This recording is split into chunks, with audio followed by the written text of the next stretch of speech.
Hello and welcome back to my channel. If you're joining us for the first time, my name is Ava Death Dolly. I'm 58 years old and I identify as a trans femme. So, purpose of our video today, this is going to be interesting about today's rant because I want to talk about the two most common things our detractors will only say on the internet, of course. I never heard of anyone that's actually had this happen to them in person. I mean, people are very brave behind their little keyboards in their mama's basements, but in person, it's another story. And mind you, I live in a tourist town, so every now and then I do run into Magus Finest, and they might make a comment, but they'll never say what they say online.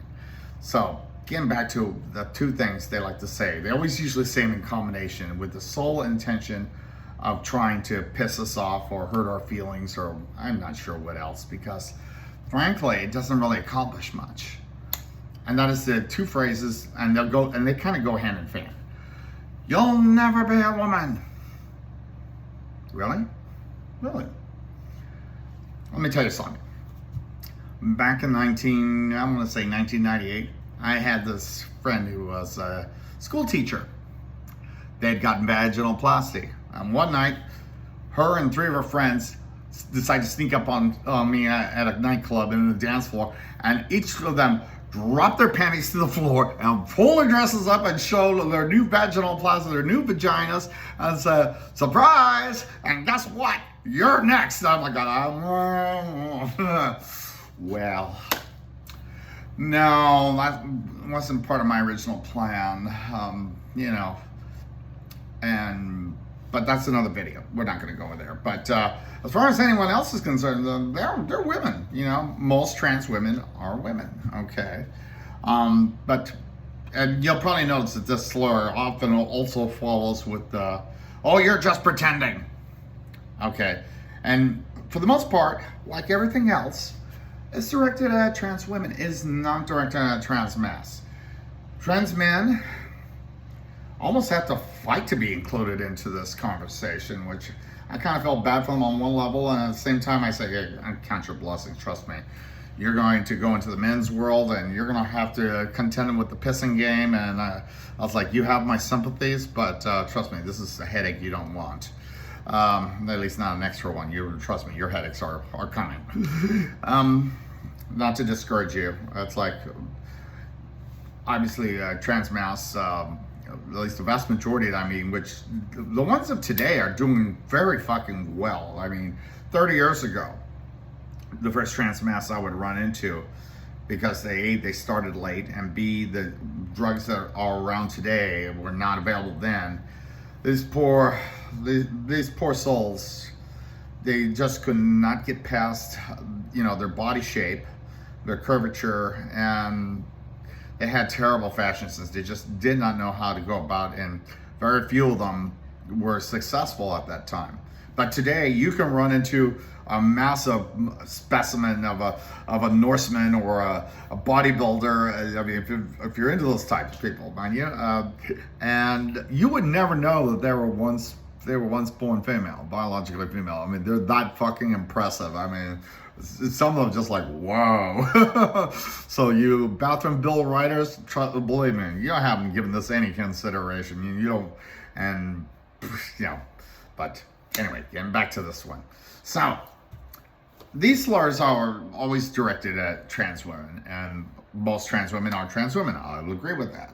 Okay, trust me. You asshole men, you cis white men who love to say, well, what defines a woman? Well, clearly you don't, I'm sorry, but if you got a vagina, where a penis used to be, where my vagina never was, well then, no doubt about it. That's a woman. I'm sorry. But there are other things that define womanhood. There are other things. It is not about biology. And especially when you're hearing it from someone who probably failed their fourth grade biology class, if they even got biology.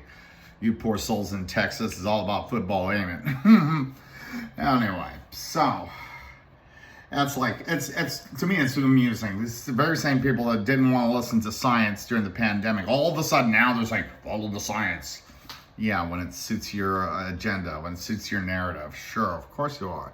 So let's get back to this. So this, you'll never be a woman thing. It's like, actually, we have the technology. We can rebuild them.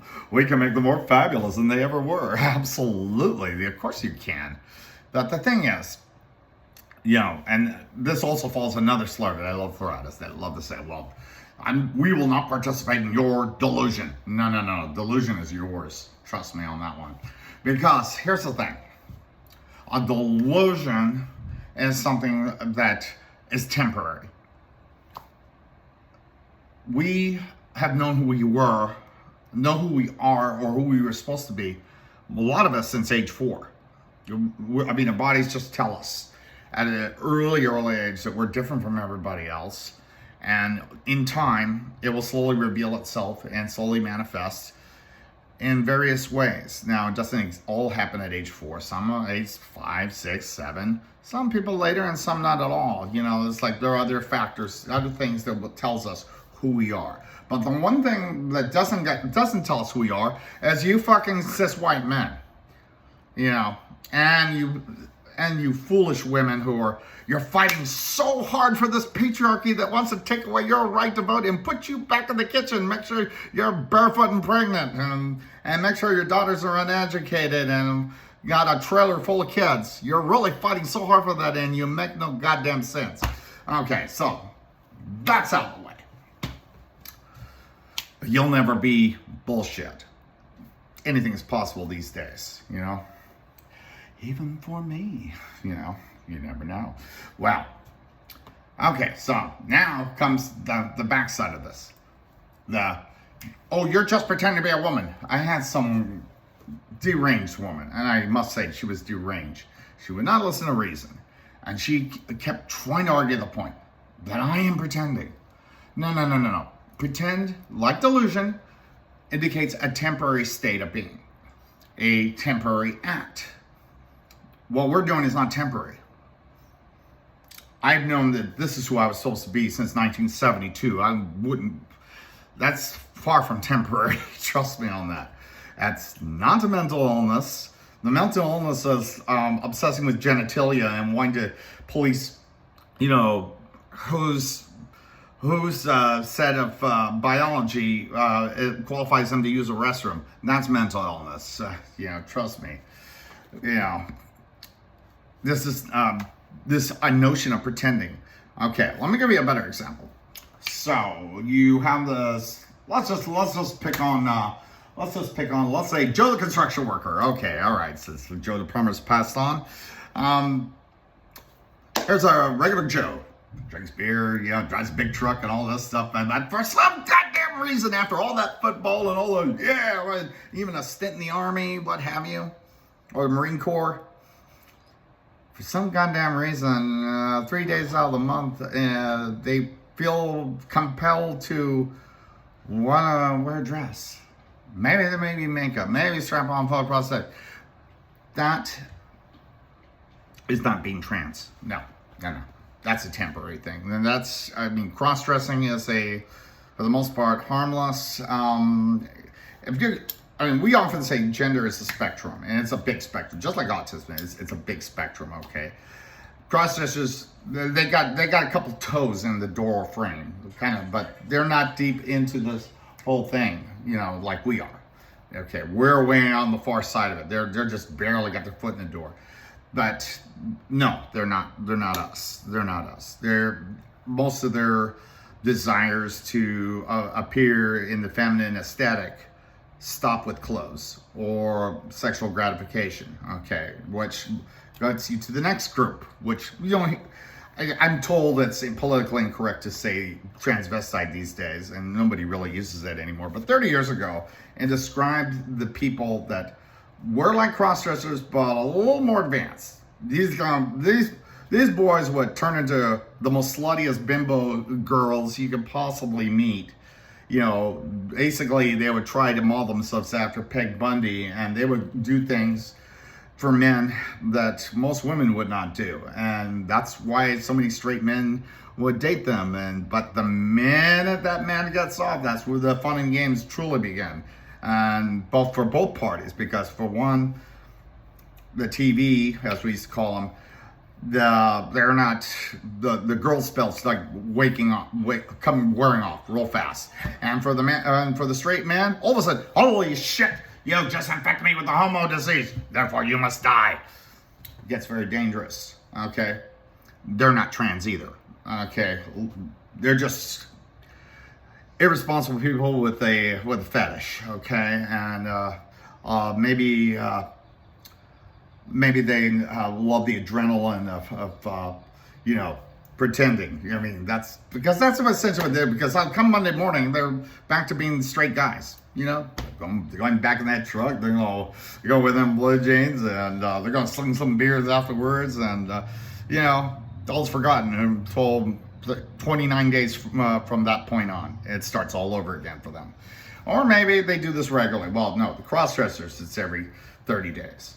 And I know this because, a lot of trans femmes like myself, we kind of start off because we lacked the education, we lacked the resources, we lacked the knowledge base that exists today to understand that we were not, for layman's term, we were not just regular cross-dressers. We were actually something far more advanced. In fact, we actually qualified as trans. And so, anyway, we won't be using that TV word. I don't even know what they are supposed to be called, but we don't hear too much about them as like we used to back 30 years ago. So, this idea of pretending, it's crazy. I mean, it suggests that you're just playing, they're cosplaying, kind of like cosplay. They'll dress up for a day, they'll go out there, they're going to play, I'm Team Rocket or whatever, I'm a Pokemon person, I don't know what the fuck, or Dragon Ball, I don't know. I'd ask my kid, but forget about it. No, that's not being trans. Being trans is, you just known. You've always known. You were different. You were special. You had something that told you who you are. And over time, it just slowly unravels and slowly expands until it's screaming at you. This is what you do. This is where you hear about gender dysphoria comes in. It's because the people have been fed so much negativity that they don't know how to interpret the signs. And therefore, they treat it like a negative. But the minute someone really wakes up and they embrace this dysphoria, it becomes euphoria, and all of a sudden, all the lights turn on, and it's amazing. It happened to me not once but twice. So that happens. So now that we covered that background, now I want to get to where did they get this fucking idea? Okay, first off, we're gonna take a trip back to the 1990s one more time. There was this mayor of a big city, very respected mayor, who decided to become a journalist. It was actually pretty good, not exactly a Dan Rather, but he was okay for what he was doing, and it was well respected. And they gave him a talk show. He didn't know anything about having a talk show. His first couple episodes didn't have a direction. It was pretty bland until he met up with some people that decided, also, let's go for sensationalism. Let's fucking provoke people. And before you know it, the Jerry Springer show had invented trash TV. And talk shows went from being serious discussions to free-for-all fistfights and what have you. But the thing, now how it relates to all this, is back then they used to find people like us. Okay, and real, people, especially the ones that maybe had the fortune of having puberty blockers at a young age. So they lack the male curvatures that, say, I have, for example. They don't have the large heads like I have. They don't have deep voices because they never got to experience what it is to be a male adult.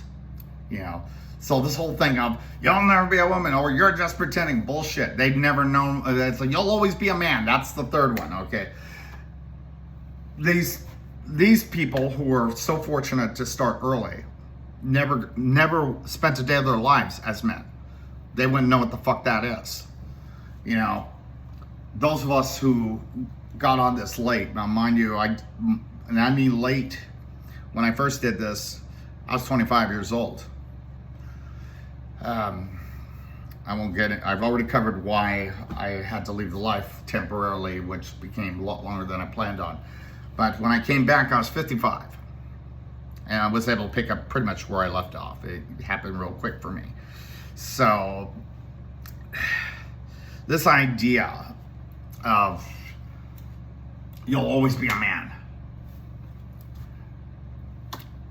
A good half of male to female trans may have had that experience, but to a degree, we were never fully considered males by the other men. We never achieved that level of malehood, so to speak. We were always like, as my wife will say, incomplete. And we're conflicted because either like me, who kind of has a, you know, I looked at it as, you know, the definition of what they would call a two-spirit person, you know, until I fully understood it. Where other friends of mine, they knew they were just in the wrong body from day one. They knew they were supposed to be girls. All the way, all the fucking way. I mean, there was a time I thought, okay, you know, one of the most hurtful things that I used to get called by other trans people in the 1990s, like, you're not really trans, you're just a glorified cross-dresser who has absolutely no business on hormones. They said that a lot, and that was hurtful. But the thing is, now that those very same people thought, oh yeah, you are trans, but you don't like men? Yeah, trans Latino. I'm not gonna let that one go. You know. So, but again, gender and orientation, two different things. So these slurs, these things that they love to hurl at trans women. This started about 30 years ago because, you know, back in the Jerry Springer days, they used to hire like the smallest, you know, trans girls that never experienced a day of adult malehood, or really didn't have much of a male experience at all, to get them to go on camera and say, but I'm really a man. They paid them to do that. These people would have never said this shit. And they said it so often because they became almost a goddamn punchline that it's stuck in the psyche of people. These are the same people who wound up today watch Fox News or OBN or whatever.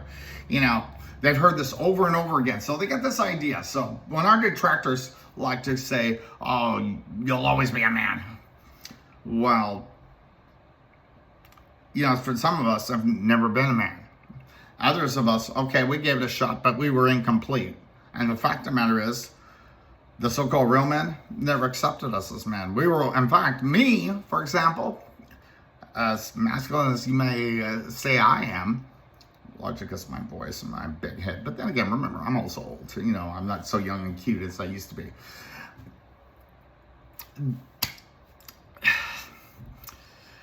Me, for example, and this happened to a lot of other trans femmes, we were always called girls. I've been called a girl my whole fucking life, almost up until age 30. Even after I detransitioned, I was still being called a girl, you know, or una chichona because I had big tits for a while, you know. But so this idea that, oh, you'll always be a man. These are the same fucking people who call me a girl my whole fucking life. And you motherfuckers don't get to have it both ways. Sorry, that ship is fucking sailing. You know, guess what? I just happen to have a Kriegsmarine hat somewhere in my possession, and as proof that I commanded a U-boat and I sunk that ship. So, bye-bye. Now, I legally changed my name, my birth certificate, and everything to reflect who I am. Because it's not temporary. We're not pretending. We live this life 24/7 for years. And this was something that we knew we were always supposed to do. And once you finally get off that step, you finally get out of that closet, you start living visibly, you socially transition, you go through that awkward stage of, okay, half the people in your life are going to not accept this, and the other half are going to try to be supportive, and then a whole new group of people in your life that say they love you. You know, it happens for us, you know. it does hurt to lose people, but at the same time, we discover much better people to replace them. So there's that. But the fact of the matter is, when you say, well, I was being man, the fact is, I wouldn't know what the fuck that is, you know? Yeah, because I was an only child and they had certain rules against that because of what happened in the Vietnam War. I didn't get to serve during Operation Desert Storm. They said I couldn't enlist under the certain conditions, that I was nowhere near the theater of operations and would largely fly at death. So I said, well, what's the point of me joining a rifle company or, you know, a tank battalion? It made absolutely no fucking sense, right? So didn't do that, but you know, it wouldn't have helped me anyway. You know, one of my best mentors, a lady named Belly Two Feathers, Vietnam veteran, served with the 101st Airborne, was in, you know, City of Hue, also the A. Shaw Valley of Tears. You know, went in there, still had the same feelings that there's still a woman trapped inside. You know, I used to know a Navy SEAL that said the same thing. No, not the one you're thinking of. Yeah, okay.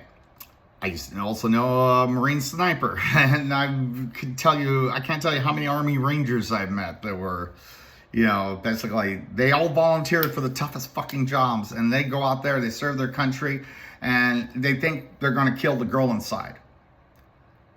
They might kill a lot of the enemy if they go to war, but they're definitely, they come back and they say, you know what, I'm going to let the girl drive because it's obvious, it's meant, that's the way it's supposed to be, and it is. So, let's get this shit out of there now. So, again, we've covered the, you'll never be a woman. Well, hey, guess what? I'm not trying to be. My aesthetic is it's girly. Okay, let's get that out of the way. Okay, because I'm a feminine. I happen to have a lot of femininity. I always have. I've always held my cigarette up like, you know, Catherine Deneuve and Sean Young in the Blade Runner, you know, poster. You know, the way I hold my hands, the way I walk, you know, it's like I've always been feminine. And, you know, once I was introduced to makeup, I was like, shit, it was all over. So, this whole thing of I'm pretending or I will never be. No. I'm not trying to be a woman. I just am who I am. I'm trying to be me. And that's something that a lot of people can't say. You know? And you say, well, what do you mean? What do you mean? You know, I don't have this thing, or whatever you think you call it, whatever your delusion, blah, blah, blah, blah, blah. No. No, I'm just being me, you know, as everybody else. Now, our accusers who disagree with that, look at them. They're following what's expected of them. They're doing what they're told. They're doing what, I mean, I hate to pick on my poor dead father, but, you know, that was a guy who, in the military, tried to fit in with people he didn't really like because he wanted to fit in. Hell, he moved to fucking Arizona over my objections because all his friends were going to move there, and it turned out not one of them moved there. You know, it's like, oh, God, listen to it. Quit trying to impress other people or live for other people. That's an example of not living as yourself. You're living to some ideal, some fucking bullshit idea or expectation. Femmes and trans women alike, and trans masks too. Let's count them in on this conversation. They all, each and every one of them, are trying to be themselves, their true selves. Don't be throwing on fucking bullshit biology, especially if your best biology comes from the 3rd grade and you didn't get anything better than a C minus. So don't be throwing that bullshit at us. Because during the pandemic, you were the same people that, no, my body, my choice, you know, and now you're saying, it's like, yeah, your body, someone else's choice. No. It's not going to work that way. You're not fooling us. You're not going to fool anybody else who can listen to reason. Now, like I always say with all my videos, when I try to discuss trans issues, I don't expect to bring any MAGA people over to my side. I frankly don't give a rat's ass what happens because, you know, hey, you know, But there are people out there, they're looking for the information. There are people out there that maybe they're in the closet and they're having their doubts. They're not sure. Can they endure all this stuff? How do I navigate all this fucking negative shit thrown at them? That's why I make these videos. So I get you through it, you know? I've been through it. Every trans girl has been through it. Every trans man has been through it. We've all had to deal with a lot of shit. And there'll be more shit. But you know what? And this is the one thing, despite whatever appearance, whatever look, whatever mannerism, or whatever these cis, largely white, yeah, there's a few brothers out there that participate, and a couple of sisters call us transformers. Shit. Mofo. Listen, you can say whatever the fuck you want. You're not going to intimidate us. You're not going to define us. You're not going to tell us who we are. We know who we are, you know? We don't need you to tell us who we are. We don't need your approval. We don't need to be accepted by you. I mean, I liked it better when you just ignored us, you know? We've always been around you, you stupid fucks. Seriously, we've always been here. We've always existed. And always will. You know? As I say often, you know, the Nazis thought they can wipe us out. But guess what? After the last Nazi was sent to the gallows, those who didn't escape to Argentina, that is, or get a pardon, a whole new generation of trans people was born. No RFK, you're not going to find no aha drug that will eliminate that possibility. That would be going against nature, so don't be telling us. We are part of nature. We've always been part. That's why the ancients trust us to be the shamans, the witches, the people who took care of the sacred groves. We are living embodiments of Dionysus. We are Freya and Freya. We are the gods of sex. We are the gods of mischief. And trust me, we have, it doesn't matter what year this is, how society rejects us. Those of us who know that there's a place of us that is part of the divine, you know, and we carry that legacy. It's a proud legacy, actually, once you discover it. And not one fucking person who can't even talk proper English, much less type properly, you know, or just do anything but repeat the same slurs, the same shit over and over again, regurgitating that same bullshit. Not one of them is ever going to tell us who we are. They don't get to. Sorry. It's not your job. I mean, you wouldn't like it if we did it to you. But that's another video. Okay, folks, I hope we explained a few things here. And I hope we made some points. And if somebody walks away with something out of this, that they say, okay, that's kind of cool. All right, I like how they framed this shit. Please like and subscribe. I know everybody says that, but it really does help. And right now it's been getting me some traction. So please do that for me. I would greatly appreciate it. Thank you all, and hope we'll see you on the next video. Take care, everyone. Love you all. Bye. And be good to each other.